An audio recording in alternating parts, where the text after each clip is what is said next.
أيها الإخوة والأخوات، نستمع الآن إلى تلاوة الجزء 25 من القرآن الكريم بصوت القارئ الشيخ عبد الباسط عبد الصمد رحمه الله. أعوذ بالله من الشيطان الرجيم. إليه يرد علم الساعة وما تخرج من ثمرات من أكمامها وما تحمل من أنثى ولا تضع إلا بعلمه ويوم يناديهم أين شركائي قالوا آذناك ما منا من شهيد وضل عنهم ما كانوا يدعون من قبل وظنوا ما لهم من محيص لا يسأم الإنسان من دعاء الخير وإن مسه الشر فيئوس قنوط ولئن أذقناه رحمة منا من بعد ضراء مسته ليقولن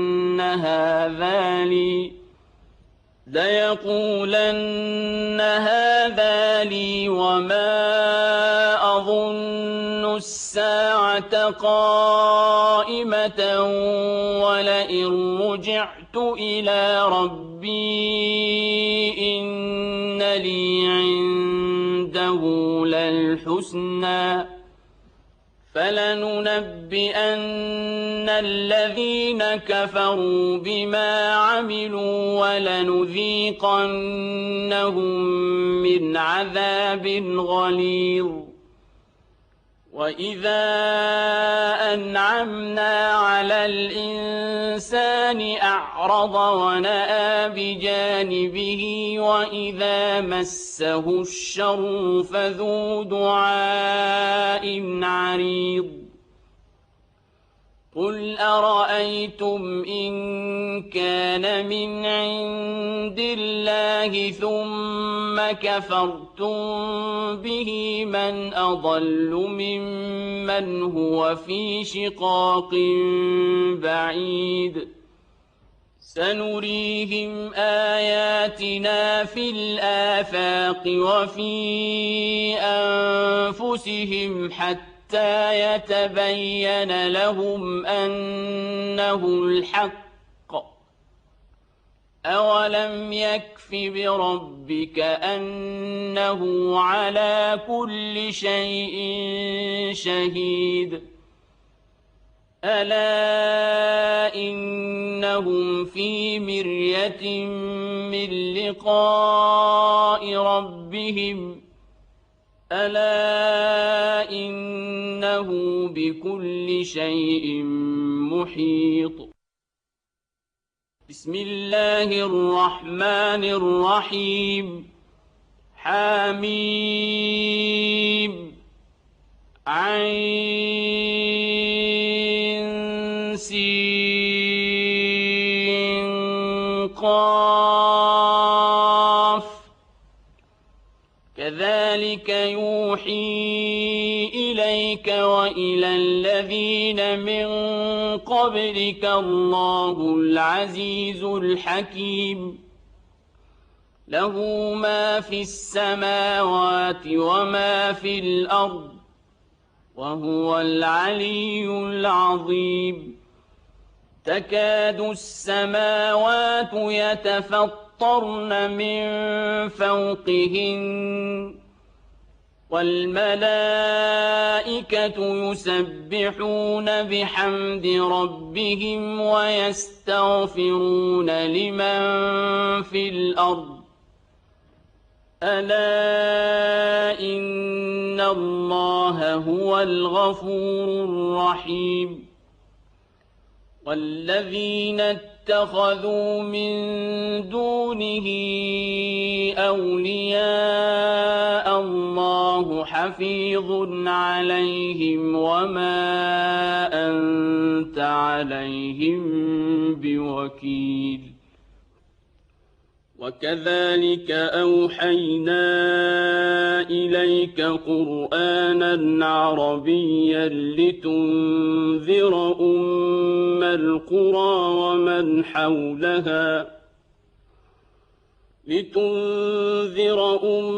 القرى ومن حولها وتنذر يوم الجمع لا ريب فيه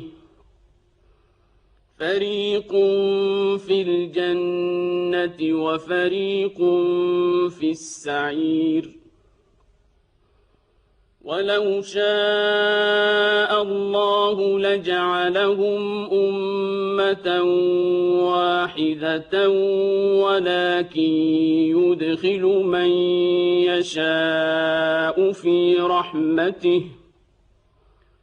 والظالمون ما لهم من ولي ولا نصير أم اتخذوا من دونه أولياء فالله هو الولي وهو يحيي الموتى وهو على كل شيء قدير وما اختلفتم فيه من شيء فحكمه إلى الله ذلكم الله ربي عليه توكلت وإليه أنيب فاطر السماوات والأرض جعل لكم من أنفسكم أزواجا ومن الأنعام أزواجا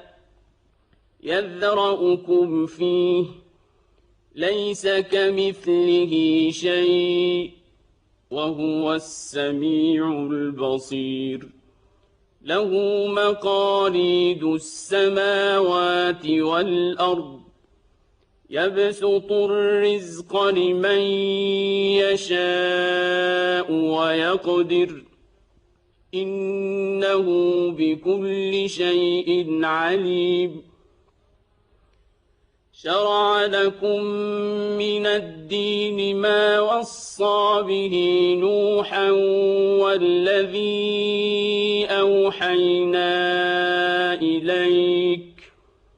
والذي أوحينا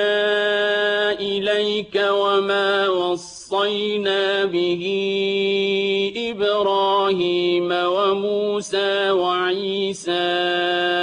أن أقيموا الدين ولا تتفرقوا فيه كبر على المشركين ما تدعوهم إليه الله يجتبي إليه من يشاء ويهدي إليه من ينيب وما تفرقوا إلا من بعد ما جاءهم العلم بغيا بينهم ولولا كلمة سبقت من ربك إلى أجل مسمى لقضي بينهم وإن الذين أورثوا الكتاب من بعدهم لفي شك منه مريب فلذلك فادع واستقم كما أمرت ولا تتبع أهواءهم وقل آمنت بما أنزل الله من كتاب وأمرت لأعدل بينكم الله ربنا وربكم لنا أعمالنا ولكم أعمالكم لا حجة بيننا وبينكم الله يجمع بيننا وإليه المصير والذين يحاجون في الله من بعد ما استجيب له حجتهم داحضة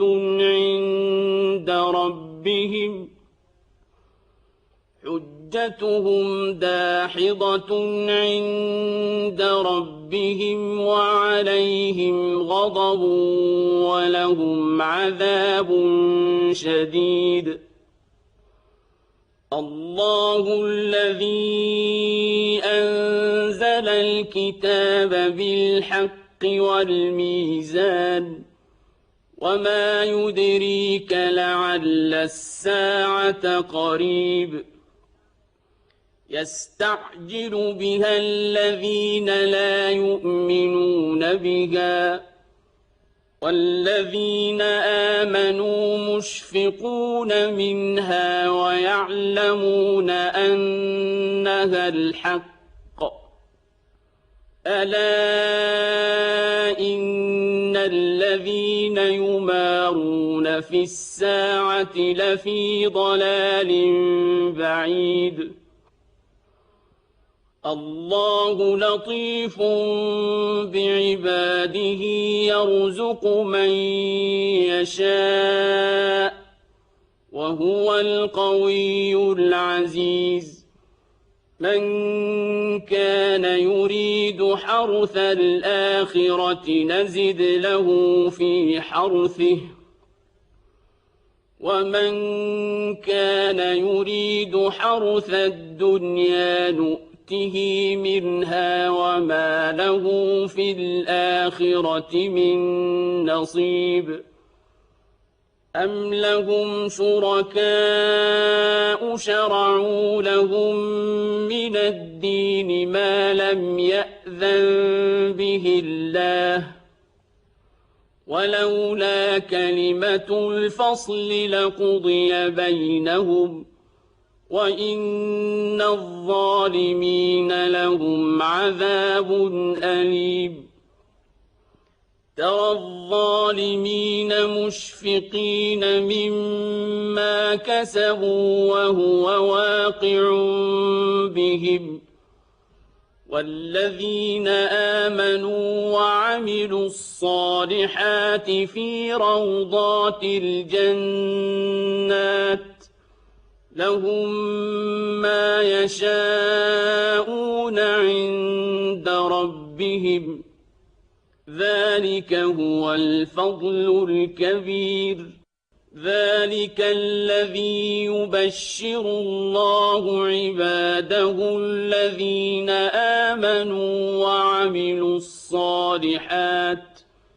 قل لا أسألكم عليه أجرا إلا المودة في القربى ومن يقترف حسنة نزد له فيها حسنا إن الله غفور شكور أم يقولون افترى على الله كذبا فإن يشأ الله يختم على قلبك ويمحو الله الباطل ويحق الحق بكلماته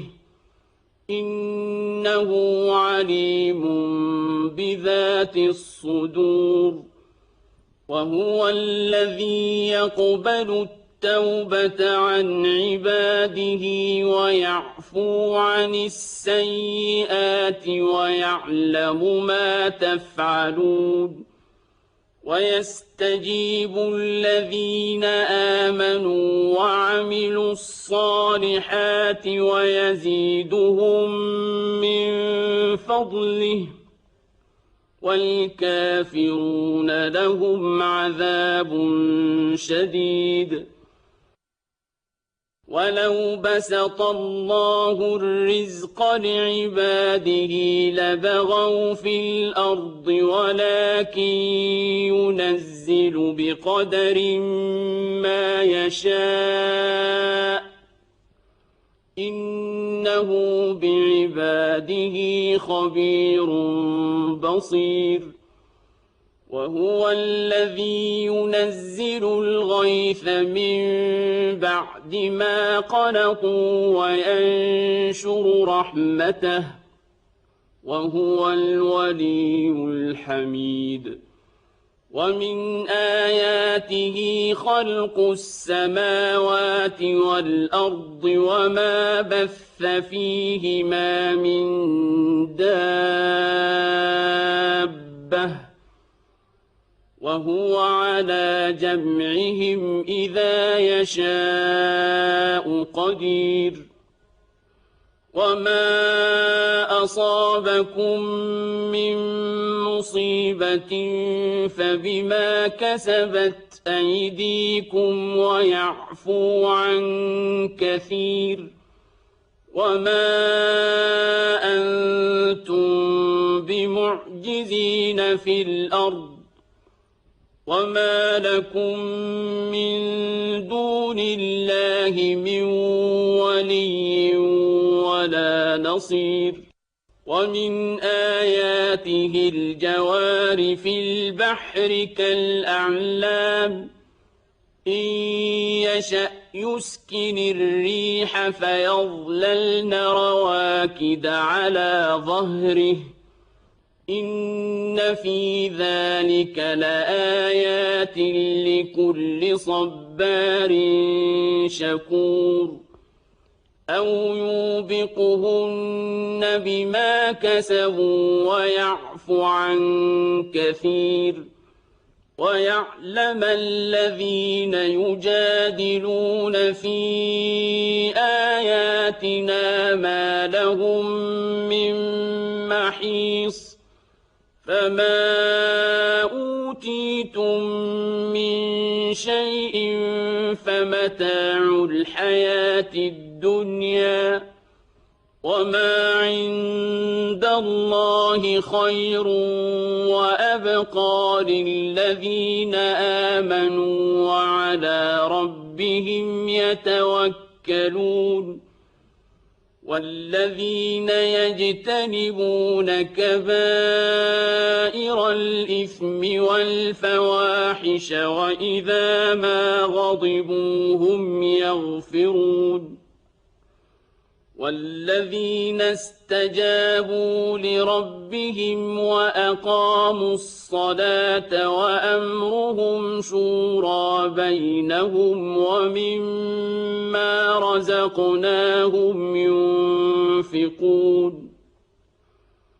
والذين إذا أصابهم البغي هم ينتصرون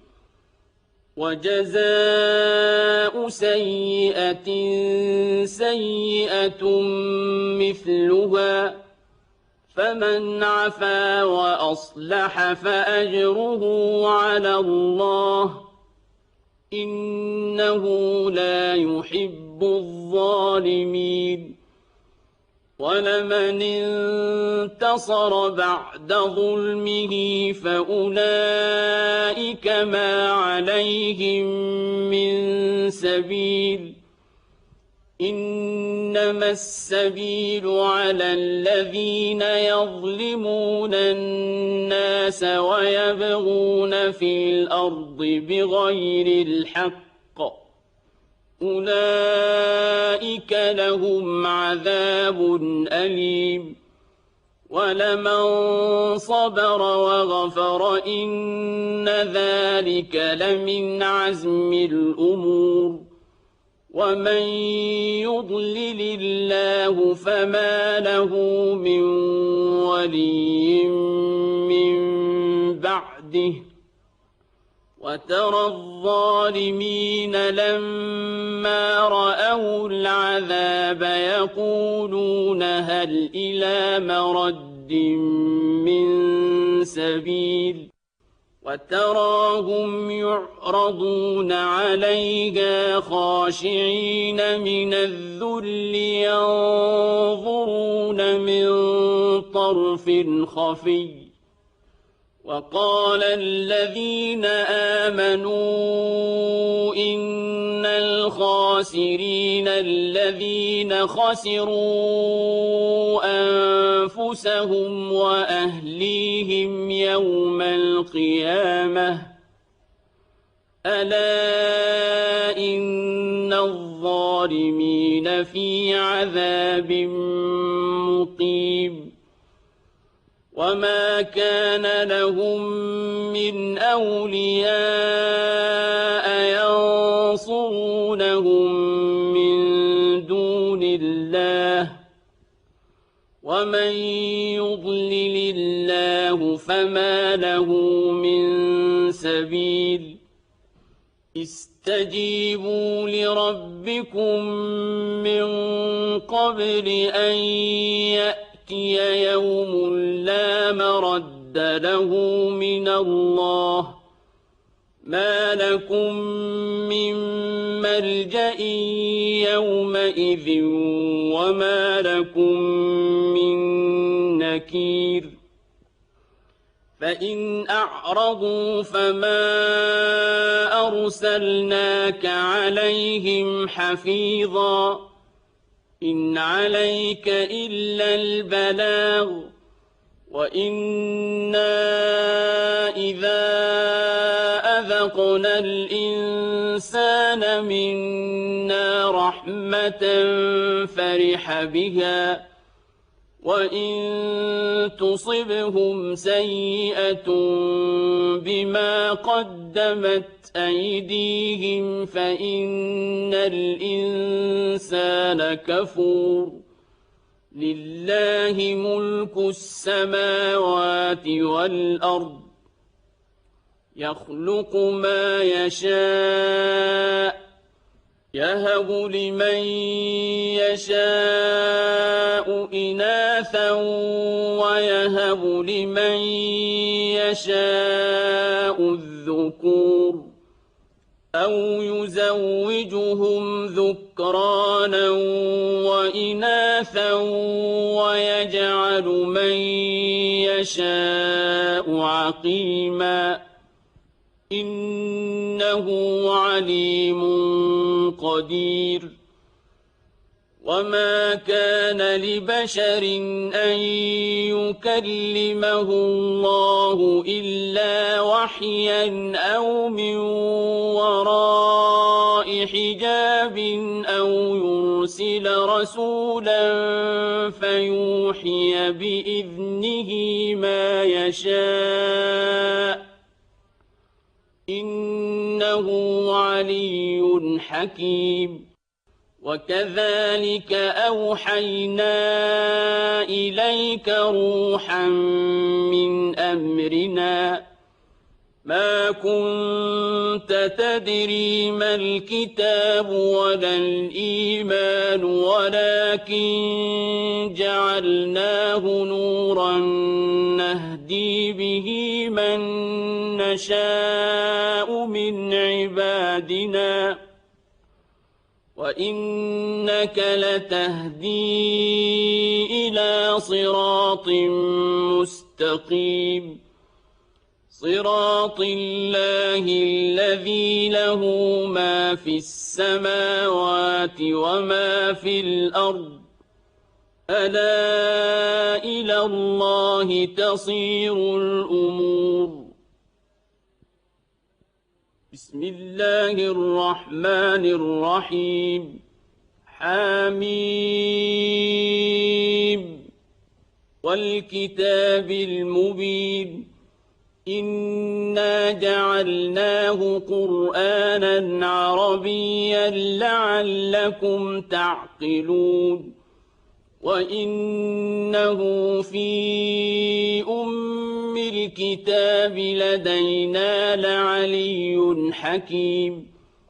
أفنضرب عنكم الذكر صفحا أن كنتم قوما مسرفين وكم أرسلنا من نبي في الأولين وما يأتيهم من نبي إلا كانوا به يستهزئون فأهلكنا أشد منهم بطشا ومضى مثل الأولين ولئن سألتهم من خلق السماوات والأرض ليقولن خلقهن العزيز العليم الذي جعل لكم الأرض مهدا وجعل لكم فيها سبلا لعلكم تهتدون والذي نزل من السماء ماء بقدر فأنشرنا به بلدة ميتا كذلك تخرجون والذي خلق الأزواج كلها وجعل لكم من الفلك والأنعام ما تركبون لتستووا على ظهوره ثم تذكروا نعمة ربكم إذا استويتم عليه وتقولوا سبحان الذي سخر لنا هذا وما كنا له مقرنين وإنا إلى ربنا لمنقلبون وجعلوا له من عباده جزءا إن الإنسان لكفور مبين أم اتخذ مما يخلق بنات وأصفاكم بالبنين وإذا بشر أحدهم بما ضرب للرحمن مثلا ظل وجهه مسودا وهو كظيم أومن ينشأ في الحلية وهو في الخصام غير مبين وجعلوا الملائكة الذين هم عباد الرحمن إناثا أشهدوا خلقهم ستكتب شهادتهم ويسألون وقالوا لو شاء الرحمن ما عبدناهم ما لهم بذلك من علم إن هم إلا يخرصون أم آتيناهم كتابا من قبله فهم به مستمسكون بل قالوا إنا وجدنا آباءنا على أمة وإنا على آثارهم مهتدون وكذلك ما أرسلنا من قبلك في قرية من نذير إلا قال مترفوها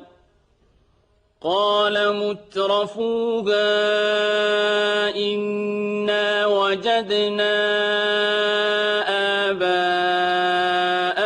على أمة وإنا على آثارهم مقتدون قال أولو جئتكم بأهدى مما وجدتم عليه آباءكم قالوا إنا بما أرسلتم به كافرون فانتقمنا منهم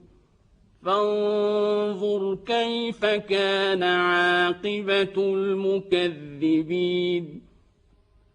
وإذ قال إبراهيم لأبيه وقومه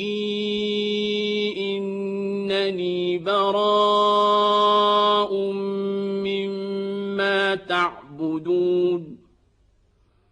إلا الذي فطرني فإنه سيهدين وجعلها كلمة باقية في عقبه لعلهم يرجعون بل متعت هؤلاء وآباءهم حتى جاءهم الحق ورسول مبين ولما جاءهم الحق قالوا هذا سحر وإنا به كافرون وقالوا لولا نزل هذا القرآن على رجل من القريتين عظيم أهم يقسمون رحمة ربك نحن قسمنا بينهم معيشتهم في الحياة الدنيا ورفعنا بعضهم فوق بعض درجات ليتخذ بعضهم بعضا سخريا ورحمة ربك خير مما يجمعون ولولا أن يكون الناس أمة واحدة لجعلنا لمن يكفر بالرحمن لبيوتهم سقفا من فضة ومعارج عليها يظهرون ولبيوتهم أبوابا وسررا عليها يتكئون وزخرفا وإن كل ذلك لما متاع الحياة الدنيا والآخرة عند ربك للمتقين ومن يعش عن ذكر الرحمن نقيض له شيطانا فهو له قرين وإنهم ليصدونهم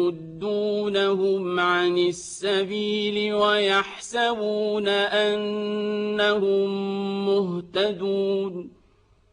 حتى إذا جاءنا قال يا ليت بيني وبينك بعد المشرقين فبئس القرين ولن ينفعكم اليوم إذ ظلمتم أنكم في العذاب مشتركون أفأنت تسمع الصم أو تهدي العمي ومن كان في ضلال مبين فإما نذهبن بك فإنا منهم منتقمون أو نرينك الذي وعدناهم فإنا عليهم مقتدرون فاستمسك بالذي أوحي إليك إنك على صراط مستقيم وإنه لذكر لك ولقومك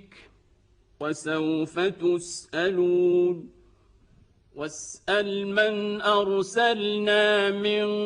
قبلك من رسلنا أجعلنا من دون الرحمن آلهة يعبدون ولقد أرسلنا موسى بآياتنا إلى فرعون وملئه فقال إني رسول رب العالمين فلما جاءهم بآياتنا إذا هم منها يضحكون وما نريهم من آية إلا هي أكبر من أختها وأخذناهم بالعذاب لعلهم يرجعون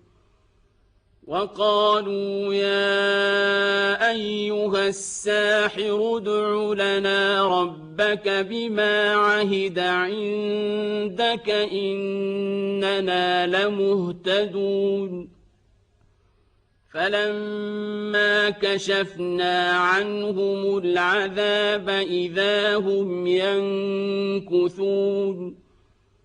ونادى فرعون في قومه قال يا قوم أليس لي ملك مصر وهذه الأنهار تجري من تحتي أفلا تبصرون أم أنا خير من هذا الذي هو مهين ولا يكاد يبين فلولا ألقي عليه أسورة من ذهب أو جاء معه الملائكة مقترنين فاستخف قومه فأطاعوه إنهم كانوا قوما فاسقين فلما آسفونا انتقمنا منهم فأغرقناهم أجمعين فجعلناهم سلفا ومثلا للآخرين ولما ضرب ابن مريم مثلا إذا قومك منه يصدون وقالوا أآلهتنا خير أم هو ما ضربوه لك إلا جدلا بل هم قوم خصمون إن هو إلا عبد أنعمنا عليه وجعلناه مثلا لبني إسرائيل ولو نشاء لجعلنا منكم ملائكة في الأرض يخلفون وإنه لعلم للساعة فلا تمترن بها واتبعون هذا صراط مستقيم ولا يصدنكم الشيطان إنه لكم عدو مبين ولما جاء عيسى بالبينات قال قد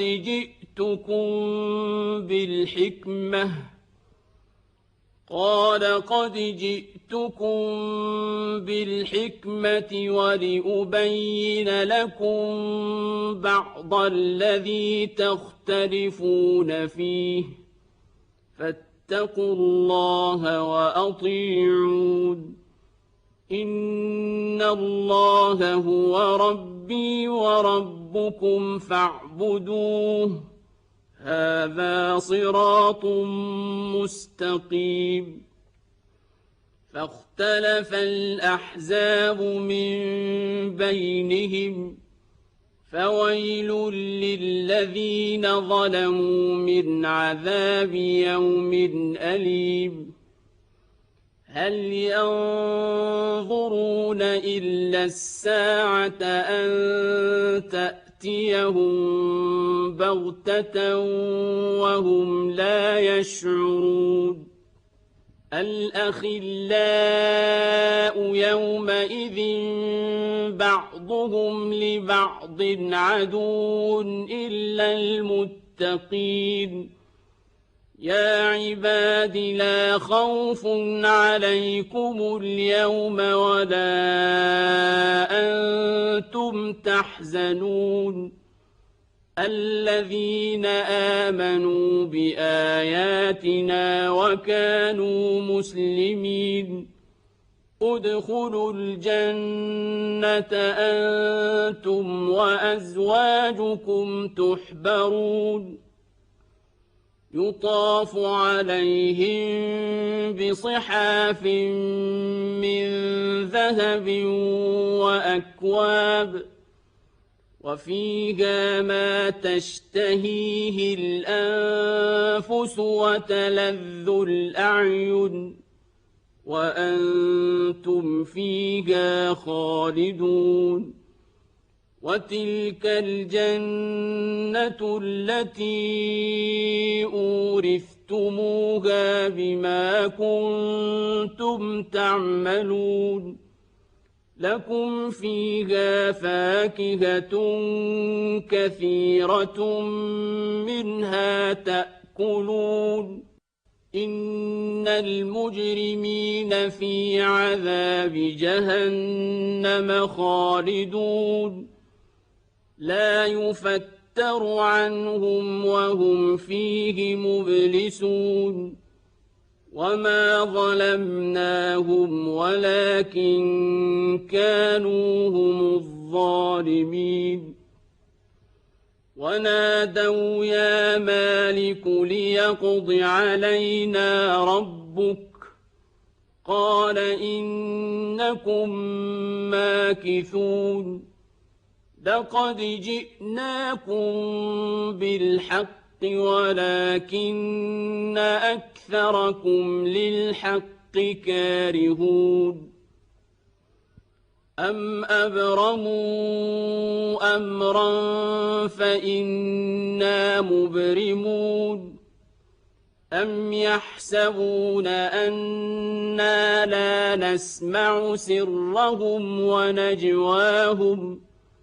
بلى ورسلنا لديهم يكتبون قل إن كان للرحمن ولد فأنا أول العابدين سبحان رب السماوات والأرض رب العرش عما يصفون فذرهم يخوضوا ويلعبوا حتى يلاقوا يومهم الذي يوعدون وهو الذي في السماء إله وفي الأرض إله وهو الحكيم العليم وتبارك الذي له ملك السماوات والأرض وما بينهما وعنده علم الساعة وإليه ترجعون ولا يملك الذين يدعون من دونه الشفاعة إلا من شهد بالحق وهم يعلمون ولئن سألتهم من خلقهم ليقولن الله فأنى يؤفكون وقيله يا رب إن هؤلاء قوم لا يؤمنون فاصفح عنهم وقل سلام فسوف يعلمون. بسم الله الرحمن الرحيم. حميم والكتاب المبين إنا أنزلناه في ليلة مباركة إنا كنا منذرين فيها يفرق كل أمر حكيم أمرا من عندنا إنا كنا مرسلين رحمة من ربك إنه هو السميع العليم. رب السماوات والأرض وما بينهما إن كنتم موقنين لا إله إلا هو يحيي ويميت ربكم ورب آبائكم الأولين بل هم في شك يلعبون فارتقب يوم تأتي السماء بدخان مبين يغشى الناس هذا عذاب أليم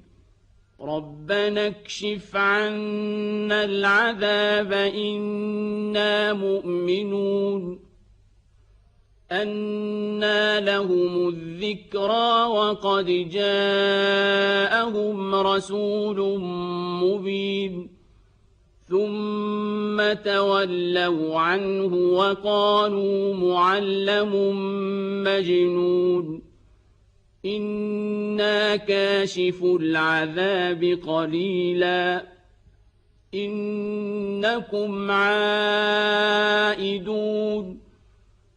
يوم نبطش البطشة الكبرى إنا منتقمون.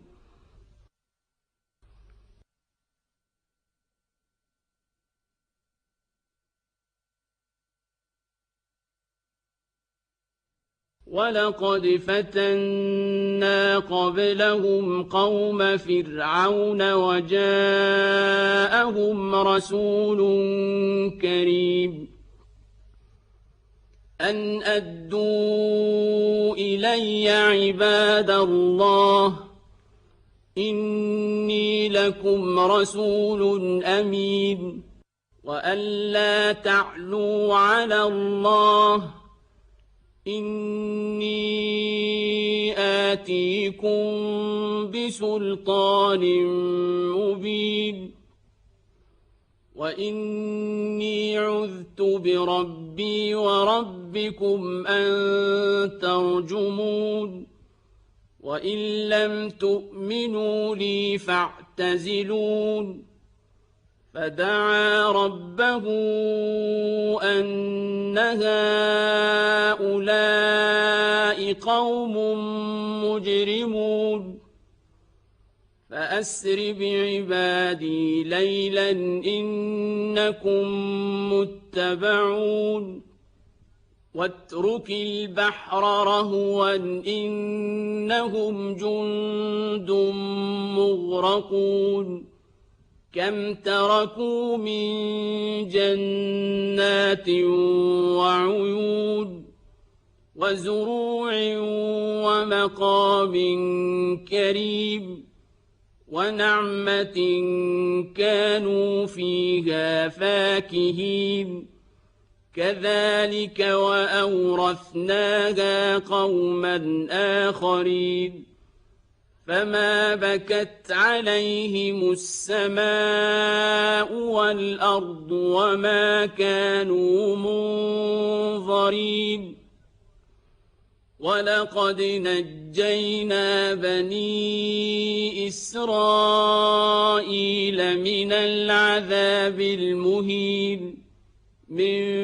فرعون إنه كان عاليا من المسرفين ولقد اخترناهم على علم على العالمين وآتيناهم من الآيات ما فيه بلاء مبين إن هؤلاء ليقولون إن هي إلا موتتنا الأولى وما نحن بمنشرين فأتوا بآبائنا إن كنتم صادقين أهم خير أم قوم تبع والذين من قبلهم أهلكناهم إنهم كانوا مجرمين وما خلقنا السماوات والأرض وما بينهما لاعبين ما خلقناهما إلا بالحق ولكن أكثرهم لا يعلمون إن يوم الفصل ميقاتهم أجمعين يوم لا يغني مولى عن مولى شيئا ولا هم ينصرون إلا من رحم الله إنه هو العزيز الرحيم إن شجرة الزقوم طعام الأثيم كالمهل يغلي في البطون كغلي الحميم خذوه فاعتلوه إلى سواء الجحيم ثم صبوا فوق رأسه من عذاب الحميم ذق إنك أنت العزيز الكريم إن هذا ما كنتم به تمترون إن المتقين في مقام أمين في جنات وعيون يلبسون من سندس واستبرق متقابلين كذلك وزوجناهم بحور عين يدعون فيها بكل فاكهة آمنين لا يذوقون فيها الموت إلا الموتة الأولى ووقاهم عذاب الجحيم فضلا من ربك ذلك هو الفوز العظيم فإنما يسرناه بلسانك لعلهم يتذكرون فارتقب إنهم مرتقبون بسم الله الرحمن الرحيم حميم تنزيل الكتاب من الله العزيز الحكيم إن في السماوات والأرض لآيات للمؤمنين وفي خلقكم وما يبث من دابة آيات لقوم يوقنون واختلاف الليل والنهار وما أنزل الله من السماء من رزق فأحيا به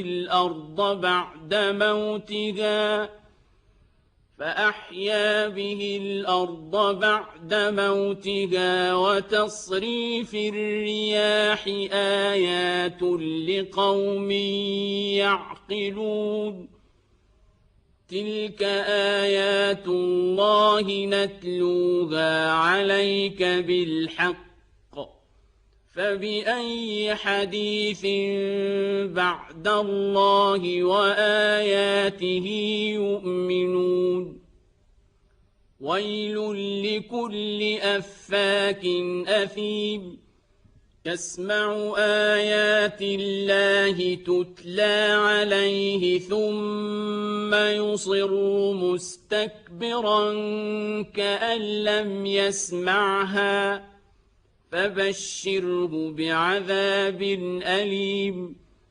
وإذا علم من آياتنا شيئا اتخذها هزوا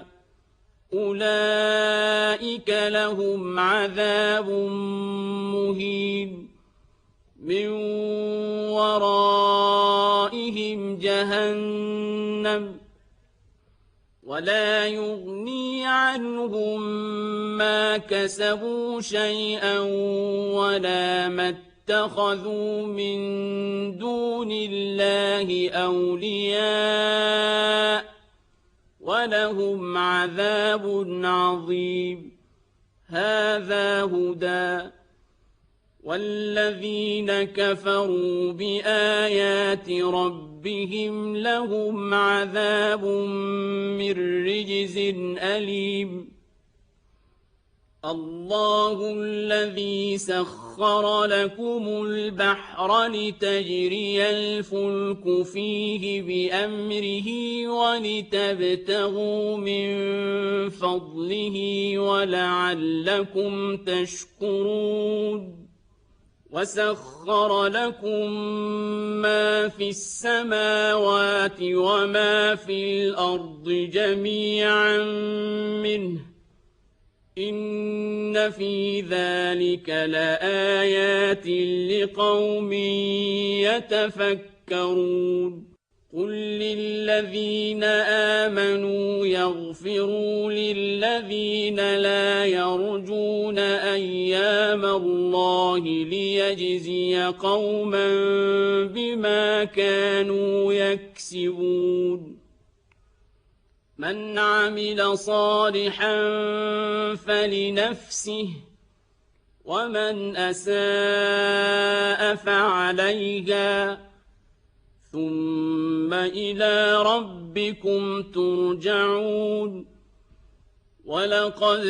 آتينا بني إسرائيل الكتاب والحكم والنبوة ورزقناهم من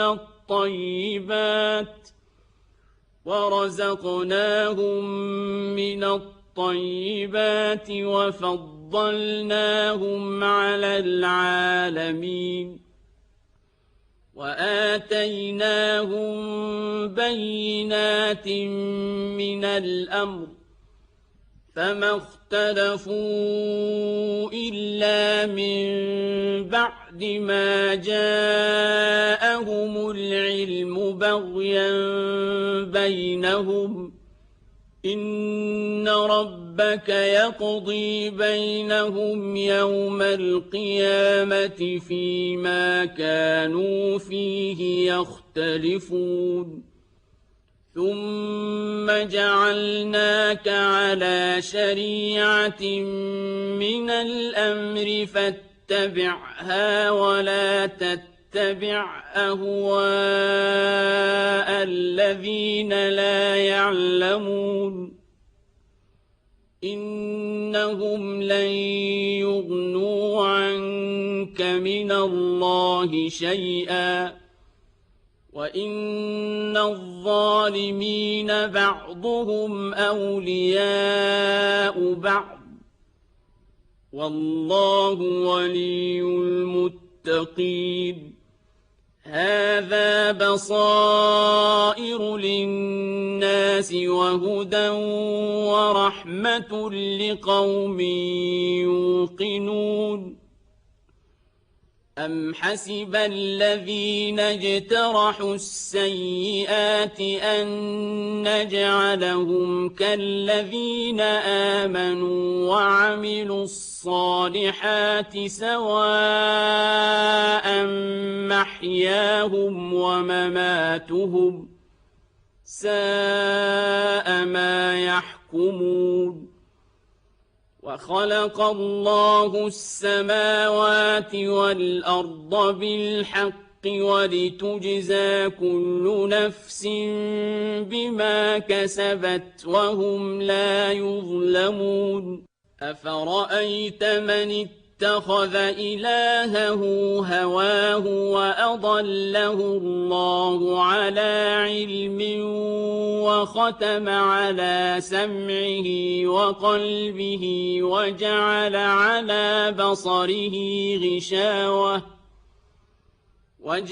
عَلَىٰ بَصَرِهِ غِشَاوَةً فَمَن يَهْدِيهِ مِن بَعْدِ اللَّهِ ۚ أَفَلَا تَذَكَّرُونَ وَقَالُوا مَا هِيَ إِلَّا حَيَاتُنَا الدُّنْيَا نَمُوتُ وَنَحْيَا وَمَا يُهْلِكُنَا إِلَّا الدَّهْرُ وَمَا لَهُم بِذَٰلِكَ مِنْ عِلْمٍ إِنْ هُمْ إِلَّا يَظُنُّونَ وَإِذَا تُتْلَىٰ عَلَيْهِمْ آيَاتُنَا بَيِّنَاتٍ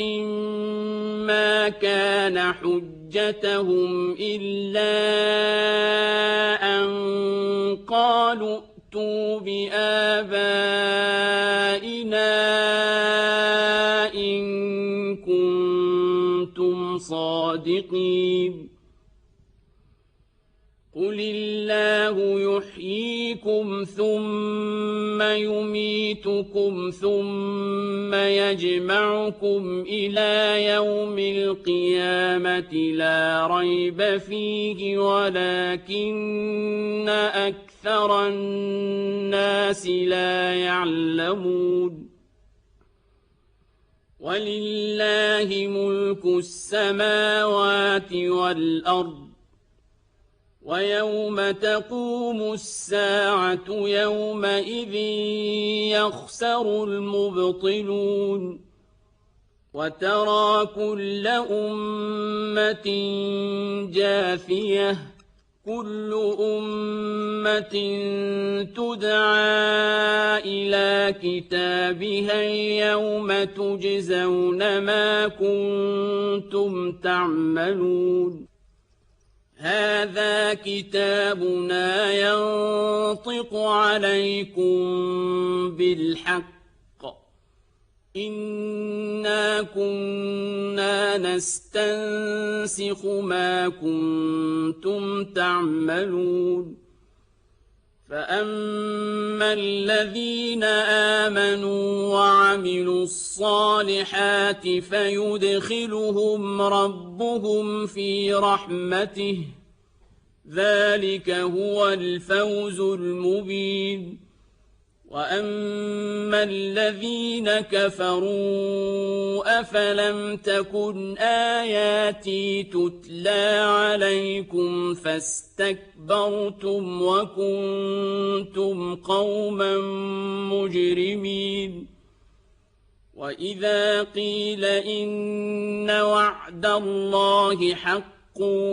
وَالسَّاعَةُ لَا رَيْبَ فِيهَا قُلْتُم مَّا نَدْرِي مَا